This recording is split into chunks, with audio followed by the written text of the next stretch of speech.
Plus ہی ہوگا، اور اس کی وجہ یہ ہے کہ ہماری اور دیگر جماعتوں سے بھی بات چل رہی ہے، اور ہم توقع رکھتے ہیں کہ کراچی کی بیٹرمنٹ کے لیے، اس کی تعمیر و ترقی کے لیے اور ایمانداری کے ساتھ کام کرنے کے لیے اور قبضہ مافیا سے جان چھڑانے کے لیے، وڈیرا شاہی سے اس شہر کو بچانے کے لیے وہ دیگر جماعتیں، ان کی لیڈرشپ بھی یہ فیصلہ کریں گی کہ وہ جماعت اسلامی کا ساتھ دیں۔ اس کے لیے ہم نے ان سے بات چیت جاری رکھی ہوئی ہے، تو اللہ نے چاہا تو جماعت اسلامی کا میئر بنے گا انشاءاللہ، اور کراچی میں ایک مرتبہ پھر تعمیر و ترقی کا سفر شروع ہوگا۔ لیکن سوالیہ نشان سب کے لیے ہے، ان لوگوں کے لیے بھی جو یہ دعویٰ کر رہے ہیں کہ ہمارے نمبر تو کم ہیں لیکن ہم پورے کر لیں گے، ہمارے نمبر تو کم ہے لیکن اگر کوئی نہیں آیا تو ہم کیا کریں گے۔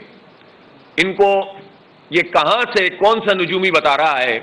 یہ ہاتھوں کی لکیریں دیکھنے والے جو ہمارے کچھ وزراء ہیں، لگتا ہے اب تو وہ ایم اے جناح روڈ پر طوطے کی فال بھی نکال رہے ہیں اور ان لفافوں پہ لکھا ہوا آ رہا ہے کہ اتنے لوگ نہیں آئیں گے۔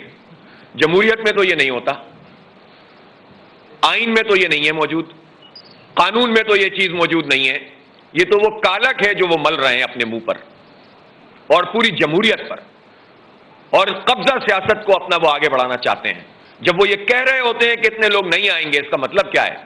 اس کا مطلب یہ ہے کہ آپ فاشسٹ تنظیم ہیں، اس کا مطلب یہ ہے کہ آپ ایک فاشسٹ ریاست قائم کرنے کی کوشش کر رہے ہیں، آپ ریاست کے اندر ریاست بنا رہے ہیں، آپ نے اپنی اقلیت کو اکثریت میں بدلنے کے لیے آئین کو روند رہے ہیں، قانون کو روند رہے ہیں، جمہوریت کو پامال کر رہے ہیں، اور کوئی پوچھنے والا نہیں ہے آپ کو، اس لیے کہ الیکشن کمیشن آپ کے ساتھ ملا ہوا ہے۔ پروڈکشن آرڈر کے لیے الیکشن کمیشن نے بالآخر ایک خط لکھ دیا جنرل، لیکن یہ سوال پوچھا جائے کہ اس پروڈکشن آرڈر کے مطابق جو لوگ گرفتار ہیں چیئرمین پی ٹی آئی کے، ان کو پروڈیوس کیوں نہیں کیا گیا، ان کا اوتھ کیوں نہیں ہوا، اس دن کیا انتظامات کیے جائیں گے؟ ابھی تک اس معاملے میں حکومت نے کوئی جواب نہیں دیا۔ دیدہ دلیری دیکھیں آپ، سارے اداروں کے اوپر اپنے آپ کو بھاری رکھا ہوا ہے، کوئی پوچھنے والا نہیں ہے۔ اور اسی طرح جب یہ کہہ رہے ہیں کہ لوگ نہیں آئیں گے تو اس کا نوٹس کون لے رہا ہے؟ یہ تو خلاف آئین بات ہے، یہ تو آپ دھمکی دے رہے ہیں، یہ تو آپ بتانا چاہ رہے ہیں، اور آپ عملاً چھاپے مار کر، گرفتاریاں کر کے، خوف و ہراس میں مبتلا کر کے، اسکروٹنی کے موقع پہ آپ نے لوگوں کو گرفتار کیا تھا، اور مختلف طریقوں سے رابطہ کر کے لالچ دینا، دھمکیاں دینا۔ ظاہر ہے کہ جو لوگ ہمارے پی ٹی آئی کے دوست ہمارے رابطے میں ہیں، وہ سارے لوگ الحمدللہ ہمارے ساتھ انٹیکٹ ہیں، اور وہ یہ بتا رہے ہیں کہ کس کس طریقے سے ہمیں دھمکایا جا رہا ہے۔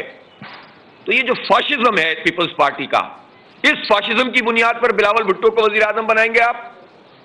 وہ بلاول صاحب جو پوری دنیا کا دورہ اپنی امیج بلڈنگ کے لیے کر رہے ہیں، پاکستان کو تو اس کا پتہ نہیں کتنا فائدہ ہو رہا ہے، تو وہ بلاول صاحب اس فاشزم کے ساتھ پوری دنیا کو قائل کریں گے کہ ہم اس طرح کی ڈیموکریٹک پارٹی ہیں کہ ہم خاندان پہ چلتے ہیں، 50 وڈیروں پہ چلتے ہیں، ہم وصیت اور وراثت پہ چلتے ہیں، اور ہم جمہوریت کو نہیں مانتے، ہم اکثریت کو پامال کرتے ہیں، اقلیت کو اکثریت میں بدلتے ہیں۔ یہ جو فاشسٹ اپروچ ہے پیپلز پارٹی کی، اس اپروچ نے ملک توڑ دیا۔ سن 70 میں انہوں نے مینڈیٹ تسلیم نہیں کیا، ملک توڑنا گوارا کر لیا، اور بہت سارے کردار، یحییٰ خان، مجیب الرحمان، یہ سب بھی سامنے آتے ہیں۔